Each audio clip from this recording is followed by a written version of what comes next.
Hey everyone, welcome back to the channel and welcome to my Audi Q5 replacement and probably the car I'm going to be comparing to my Tesla.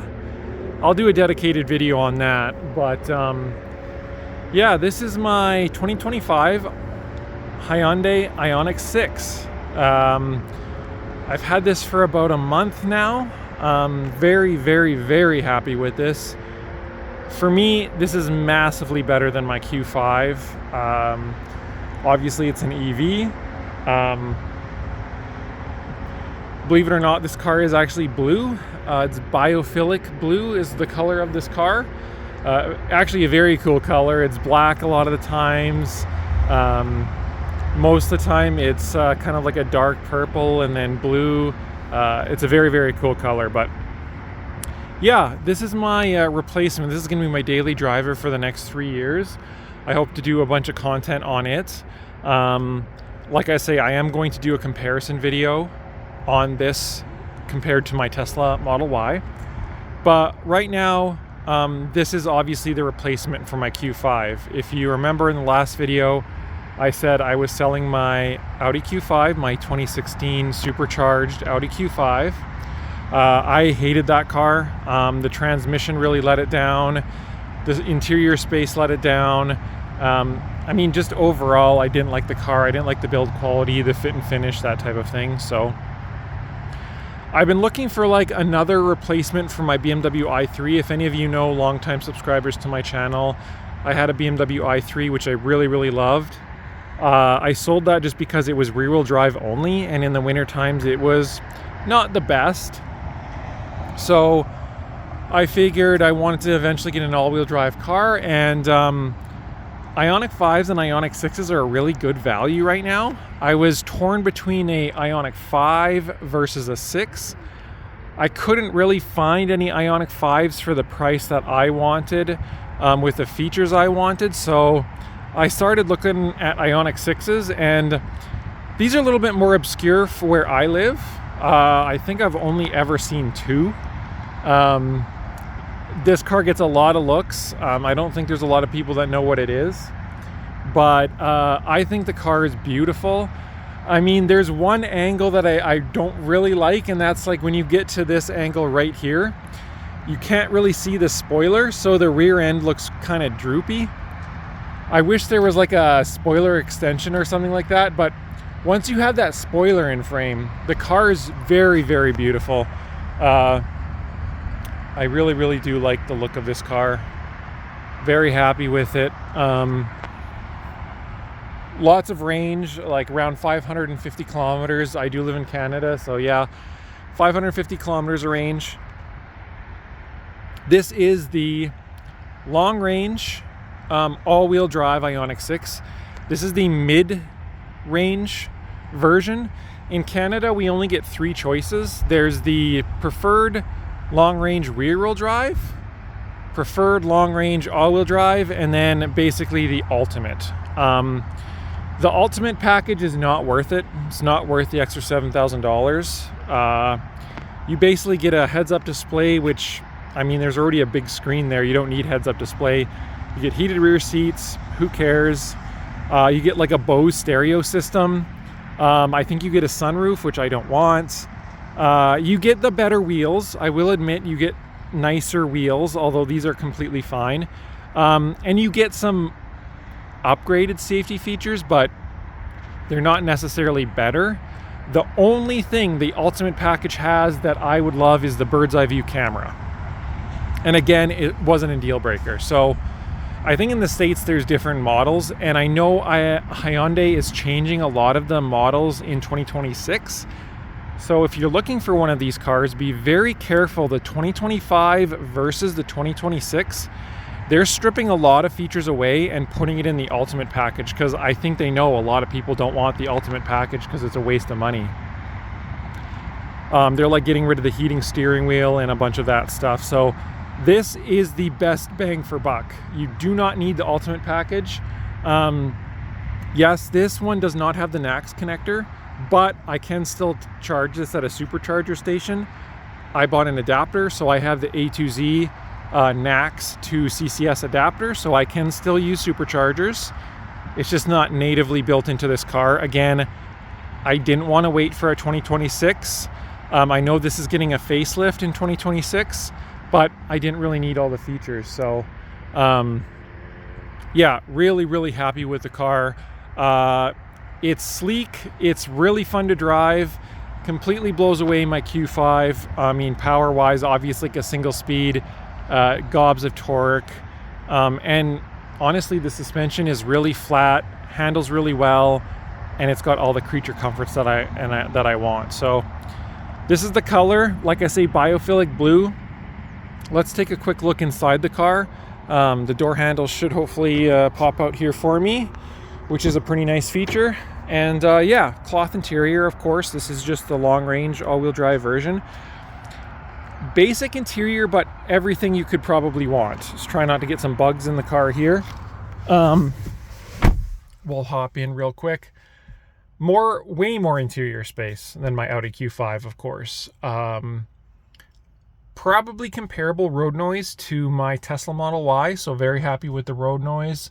I do really like the physical, door handle lever. There's no button or anything like that. It's just less confusing for my passengers and stuff like that, as far as compared to the Tesla. Massively better infotainment and HVAC compared to my Audi Q5, which you kind of would expect going from a 2016 to a 2025, so it's not entirely fair. But this is pretty similar in price, like monthly payment wise, to my 2016 Audi Q5.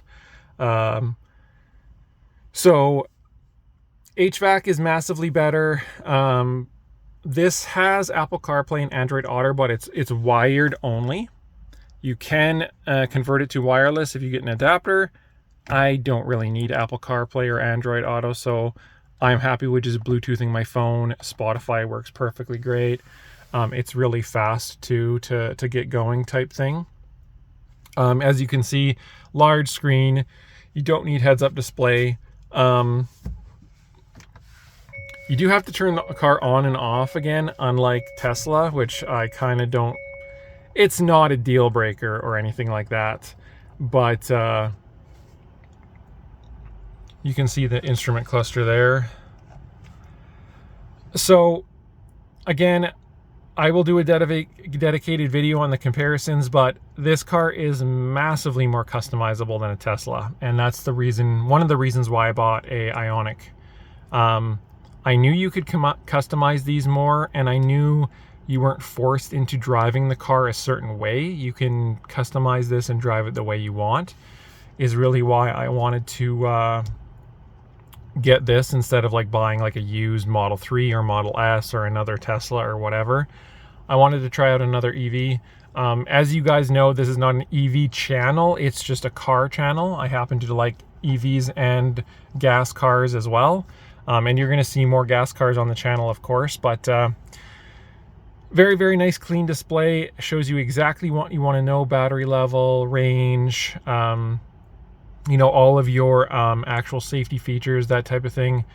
You can scroll through some basic menus, pretty much anything you need at your fingertips. This, of course, is the all-wheel drive version, so I do have the all-wheel drive power level screen, power distribution screen, I believe it's called. HVAC, it's actual physical HVAC, unlike the Model Y, which has the stupid motorized HVAC, which I absolutely hate. Real physical vents that just work. The haptic controls are perfect. They're minimal enough that they work really well. You don't have to mess with them very much. Compared to my Audi, it's night and day for the controls. My Audi Q5 had one of the most complicated windshield wiper stocks I've ever seen. It's just like, it takes you so long to figure out versus just a very simple stock here where it's like mist, off, intermittent, low, and high. And this is your intermittent dial. That's it. The Q5 had buttons all over the place, and it was really annoying. These are the paddles here so you can control your regen. You can see here I'm on level 3. There's one gripe about the car. It doesn't save iPedal mode. So if I press this in, you can see I'm in iPedal, which is one pedal driving, like Tesla style, which I do drive. You can't save that. You have to put in iPedal every time you start the car. However, the car does save your regen level. So if you set it to 3, 2, 1, or you can actually turn regen off in this car. Again, massively better than Tesla. I know people like to customize their cars, and you can do that in this. So the pedals set your regen level, which is incredible. You can also set your braking regen level, sport braking, you can customize all that. Very, very cool. Of course, I think most people know by now the pixel theme in this car. Same with the Ioniq 5, everything's very pixel themed, which is really neat. Obviously EV, tons of storage. It's a flat bottom floor. There's no transmission tunnel or anything like that. I think after 2023, they got rid of the big opening that was here, which I would have preferred the extra space. However, this is completely fine. I think in 2024 and up, you now just get the center console like this. It's not adjustable or anything like that, most likely to save cost and whatnot, but completely fine. Back seats are massive. I know the video is not going to do it justice. The interior room in this car is incredible. It's only a couple inches bigger than my Model Y, and it's a really, really large interior. Very, very happy. It's very comfortable. And yeah, I mean, I drove an Ioniq 5 a couple times, obviously, and then I test drove this, and yeah, there's no comparison to my Q5. And I would imagine for a lot of people, this would be a really nice upgrade to, you know, kind of any 5 to 10 year older gasoline vehicle if EVs interest them. I do encourage people to test drive an Ioniq 5 or Ioniq 6 or Kona EV or something like that. I like the Ioniqs a little bit better, but there's an EV out there, I think, for everyone. But at the same time too, if you enjoy driving your gas cars and stuff like that, that's completely fine too. I'm going to be having a couple videos on my channel here about my new purchase, my gasoline vehicle purchase, which I'm been enjoying the past couple months. But yeah, the gripe I have is you can't save iPedal mode. The other gripe that I have about this car is the key fob. It's not a big deal, but the key has got to be the cheapest thing I've ever seen in my life. They literally couldn't even fit the physical key in it. They just give you this like faux leather thing to make it look fancy, and then they add the key, physical key on the end of it. It doesn't even slide into this giant plastic, lightweight, cheap feeling fob. This could be massively improved. Again, not a big deal. This just lives in my pocket. I really don't have to interact with it much, but it is very, very cheap. Hyundai, you definitely need to improve this, I think. But anyways, another annoyance too is the smart key with your phone. It's not Bluetooth, it's NFC based, which is really terrible. Basically, if you want to use your phone as your key, you have to take your phone out of the pocket or purse, and you have to set it on this pad to start the car. That is useless. I want to keep the key in my pocket or whatever. I do not want to constantly take my phone out, put it here, grab it. You know, I'm going to forget that type thing. So it makes a lot of sense to just use the fob. I just leave this in my pocket and I don't use the smart key. It should have been Bluetooth. NFC does not make much sense. Hopefully they will upgrade that in the future, because I think a Bluetooth key like a Tesla would be much better. But the key fob works completely fine. I'm just not using my phone for smart key. But yeah, that's a quick overview of my Ioniq 6. Incredibly happy. I'll do more videos on this, and I will do a really big video like kind of comparing this officially to my Model Y. So far I like it much better than my Model Y, and I for surely like it better than my Audi Q5. I mean, the fit and finish is better. the driving experience is better. And yeah, it's not much more money. And I get to enjoy this car for the next 3 years. This, of course, is a lease. For those of you who might be interested, the lease just made more sense to me. I buy and sell cars all the time, as you know, why I have this car channel. So I have the option to buy it out after 3 years if I want to, which I may or may not do. I've got kind of other plans, other cars I want to buy, but this is going to be a really great daily driver for me for the next 3 years. And if you guys have questions, ask away. Like I say, I want to make more videos on this and kind of show off features and things that I really like. But as of right now, I'm just enjoying driving it. So this is the replacement for my Q5. Stay tuned for some more videos. Like I say, I'm going to be coming out maybe next week with a new video on one of my new purchases. It is a classic car. One of my favorite cars. I've already been driving it around for a couple months. Really enjoy it. We're going to do some wrenching on that car. And it's kind of like my weekend car. Something that we're going to tinker with, fix up, that type of thing. I'm very excited to show it to you all. And yeah, definitely subscribe. Give me some suggestions. Stay tuned if you want to see the comparison video between this and my Model Y. Thanks everyone for watching, and I'll catch you next time.